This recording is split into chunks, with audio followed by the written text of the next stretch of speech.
Have you ever looked at your computer or smartphone and wondered what makes it tick? At the heart of every modern device is a tiny piece of silicon called the processor, or CPU, the brain of your machine. But how does something so small end up being capable of running millions of calculations per second? Today, we're taking you inside a high-tech semiconductor factory to reveal the incredible journey of a CPU, from raw silicon to the powerful chip inside your computer. It all starts with silicon, a material extracted from sand. Not just any sand, though, it has to be purified to almost 100% pure silicon.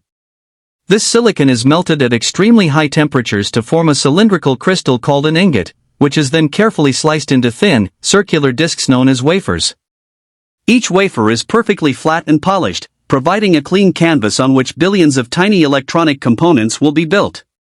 Once the wafers are ready, the real magic begins with a process called photolithography.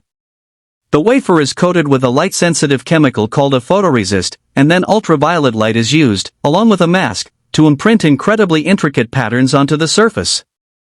These patterns are the blueprint of the CPU, representing billions of transistors, the microscopic switches that allow electricity to flow in precise ways, performing calculations and processing data. After the patterns are imprinted, the wafer undergoes etching, where chemicals or plasma remove unwanted material, carving the circuit designs into the silicon. This process is repeated multiple times, layer by layer, creating the three-dimensional network of transistors, pathways, and interconnects that form the CPU's logic circuits. To make these transistors functional, specific elements such as boron or phosphorus are introduced in a process called doping, which alters the electrical properties of the silicon, enabling regions to conduct or block electricity precisely as needed. Modern CPUs contain dozens of such layers.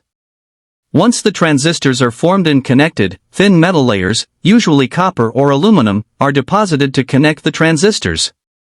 Each layer is carefully polished and aligned, and this layering process is repeated multiple times until the wafer is covered in billions of microscopic components all working together.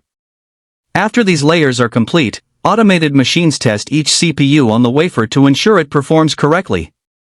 Any defective chips are marked and set aside, while the functional ones continue through the production process.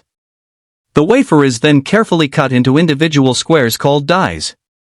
Each die is tiny, often smaller than a fingernail, yet inside each is a complete CPU ready to handle complex computing tasks.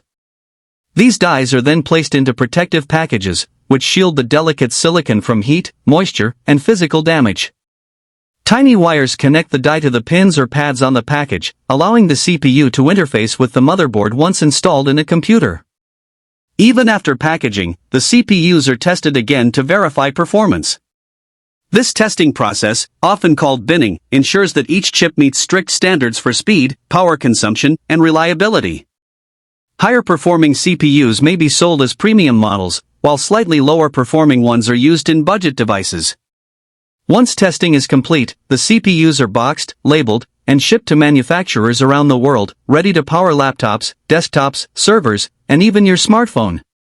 So, the next time you turn on your computer or open a laptop, remember that the processor inside is the result of months of meticulous engineering, cutting-edge technology, and precise manufacturing.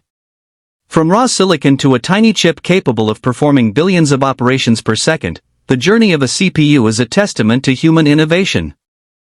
If you enjoyed this inside look at how CPUs are made, make sure to like this video, share it with your friends, and subscribe for more fascinating tech deep dives.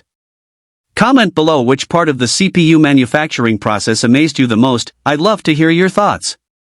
Thanks for watching, and I'll see you in the next video.